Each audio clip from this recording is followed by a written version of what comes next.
If a British man or woman came up to you and said, "Blimey, I'm knackered," would you understand them? Would you know what they meant? Well, in today's episode of Slow English with Matt, I'm going to tell you 10 daily words and phrases that native British people often say. Let's get started. The first phrase I want to tell you about is chuffed to bits. Chuffed to bits. If you are chuffed to bits, then it means you are really pleased or really happy about something. You can just say, I'm chuffed to bits, or I'm chuffed to bits that I passed my driving test, or I'm chuffed to bits that I learned a new word today. So you might also hear this when someone is getting good news or achieves something really special. What are you chuffed to bits about? Phrase number 2 is gutted. Gutted means that you are really disappointed or upset about something. Maybe something didn't turn out well or didn't end up in the right way you wanted it to. For example, I missed the train. I'm gutted.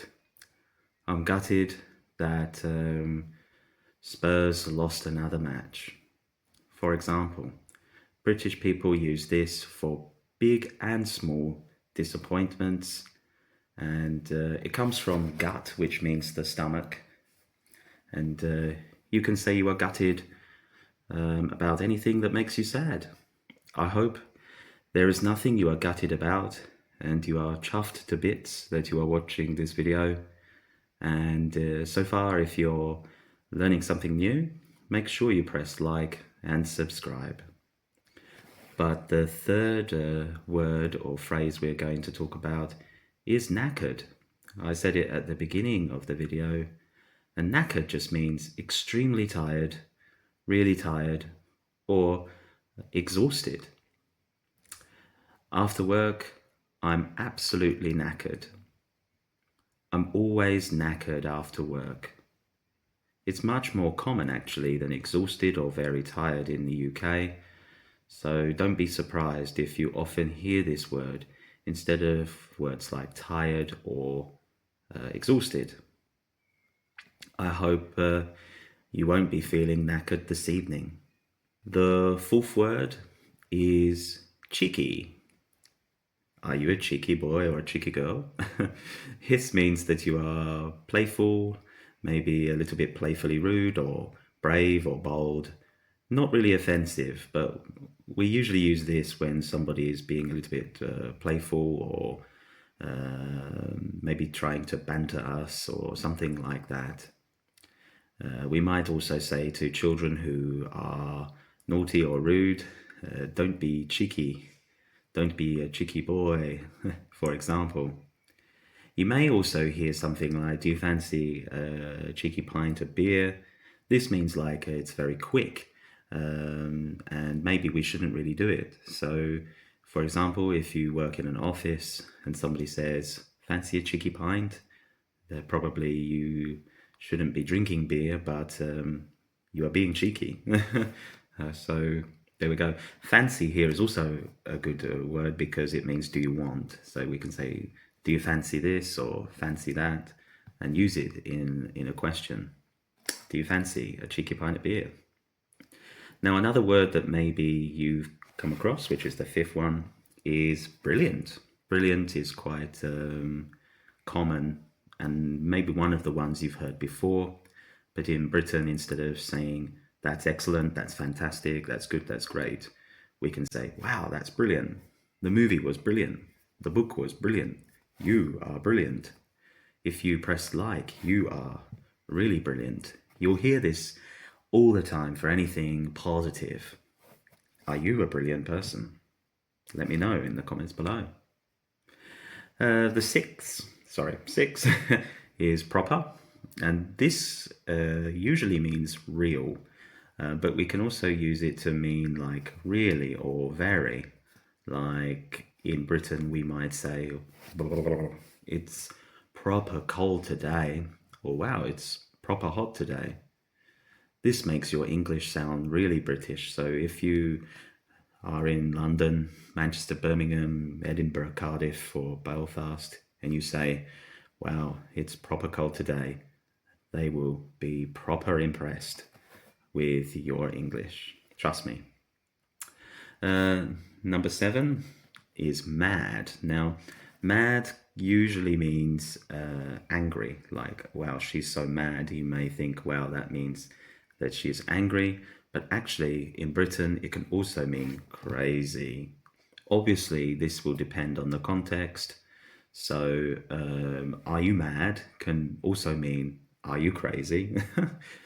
Are you stupid? Instead of, are you mad? So, you really need to know the context, what is happening in that certain situation, and that will mean that you know when you can use mad to mean angry or mad to mean crazy. Number eight is sorted. It means organized. Maybe you've heard the phrasal verb sort out, to organize, but when you say sorted, it means it's organized, it's fixed, it's been taken care of. Don't worry, you don't need to worry. I've sorted it. So I can say, don't worry, it's all sorted. I sorted out our problem.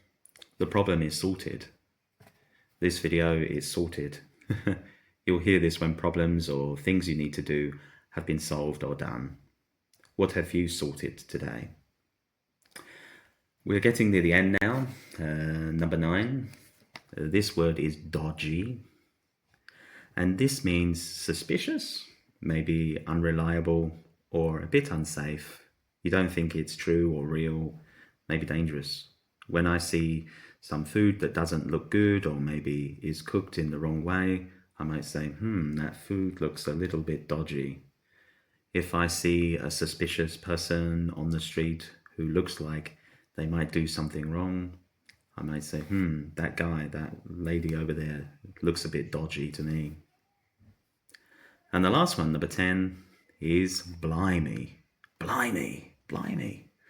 And this is just an exclamation, like I'm surprised, like, wow, oh my goodness. And when I see something that costs a lot of money, blimey, that's expensive. And like I said, blimey, I'm knackered. I'm really, really knackered. I'm really, really tired. It's a classic British reaction, actually. So classic. Maybe you've seen it in some old traditional British sitcoms and dramas and soap operas, if you've ever seen them. And blimey, the video is almost over, so thank you so much if you stayed here. Let's test your memory.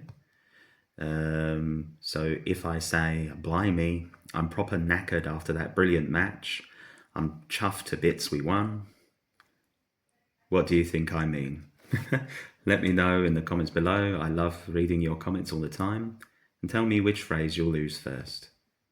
Which of these phrases will you try next time you speak English? Comment below. And if you found this lesson very useful or helpful, check out my other videos. I think you will learn a lot from them. And don't forget to subscribe for more slow, clear English lessons every week. Keep practicing. Thanks for watching.